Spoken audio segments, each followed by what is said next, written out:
And now it's my great pleasure to introduce Gil Hanse to walk us through his vision of the project. Gil? Thank you, Paul. Hopefully everybody can hear me. You never know with these Zoom calls. You mentioned the operative word for us was fun. When Neil Lockey reached out to us a couple of years ago to discuss the potential for this property, first thing he said would be if we could build something unique, something creative, and most accounts, really just fun. And so from that standpoint, Jim and I were really excited about the potential that exists out here. When you combine those types of marching orders with sand underneath the property, then we're all in. So we're really excited about the opportunity that's in front of us right now. I'm down here in Texas at this moment working on the PGA Frisco golf course, but at the beginning of March, my wife Tracy and I'll pick up here and move down to, we've actually rented a house in the Jupiter area, so we're excited to be on site for a significant portion of the project. And we're pushing around clay here. It'll be nice to push some sand around once we get down there. So from our standpoint, looking at this project, you're trying to create something that's going to be unique in this area of the country, but also hopefully unique in the world of golf. A golf course that's focused first and foremost on match play, a golf course that will offer all kinds of opportunities for creative and interesting shots, not one that's predicated on what did you shoot when you're out there, and hopefully a golf course that will hold the membership's imagination and keep them excited about every time they step out there. We always look at golf courses and we love courses that, every time you walk off, you go, oh, next time I'm going to play it this way. Or if the whole location's over here, I'm going to tackle it in this fashion. So when we create options, we create width, we create angles, we create a different experience depending on which way the wind's blowing, how hard it's blowing, and how the setup of the golf course is. Then I think you're going to want to play this golf course over and over again. And from a member's perspective, I think that's the finest accomplishment we could ever have. There's that magic sauce for golf course architects, and how do you build a golf course that's fun and interesting to play for every member at the club, yet still challenging and interesting enough to hold the attention of the better golfers at the club. And in our mind, that boils down to two things. It's the level of precision required to play the golf course, literally meaning just go out there, play, have fun, enjoy yourselves, is not that high. It's a wide golf course. Yes, there'll be water in play, so you have to be careful.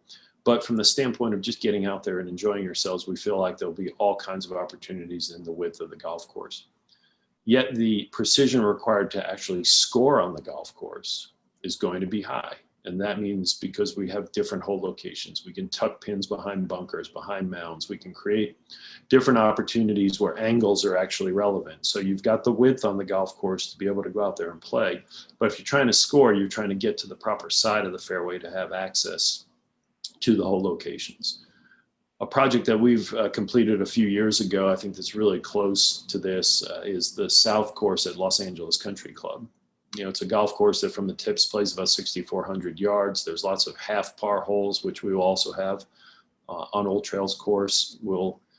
Half par means basically, is it a par, short par four is actually a par 3.5, where you're thinking you might make a 3, but if you make a 4, you're okay. Long par 4s would be a 4.5. Short par 5s would be a 4.5.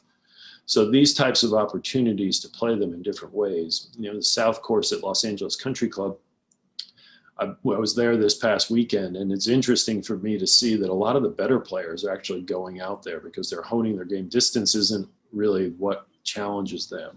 It's interesting green complexes. It's short grass around the greens, which provide a lot of recovery, fun options for the average golfer. Yet if you're a good player, you've really got to focus in on hitting that shot just precisely in order to score on the golf course. So from that standpoint, we're really looking forward to the challenge that's in front of us. As I mentioned earlier, anytime you can have sand on a project, we're all in, because it allows us to create the aesthetic that we find really appealing. I think there's something about that contrast between white sand, green grass. There's something about the aesthetic of some native grasses popping up. I think the golf course that we've worked on recently that comes closest to mind as far as the visual presentation would be our work at Pinehurst #4. Where we had the opportunity to have some exposed sand around the property, get that visual contrast, but also offer, playable contrast. You're not going to lose your golf ball in these areas, but you're going to have to deal with the lie that you get. And so that will provide some of the interest and the challenge to it. So throughout the entire project, we're excited about the creativity that comes with, the marching orders of fun. Can we build some greens that are going to have some very interesting contours in them that will disseminate between different difficult hole locations and easy hole locations?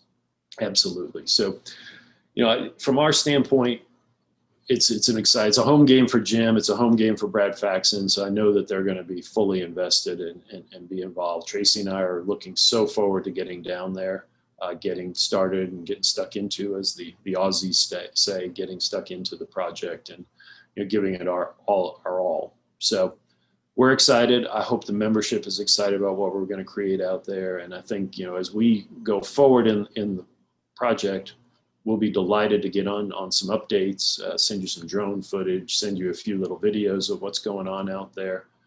And as Paul mentioned, we'd love to have you come out and take a peek, but it's an active construction zone. So please, if you come out, be careful, or hopefully the club will organize some tours and we'll get a chance to meet face to face, although socially distanced and wearing masks. But I think it'll be fun to get you out there and see what we're doing. So we're excited about it. Thank you for the opportunity to say hello this morning, and hopefully I'll get to say hello in person in the coming months. Thank you.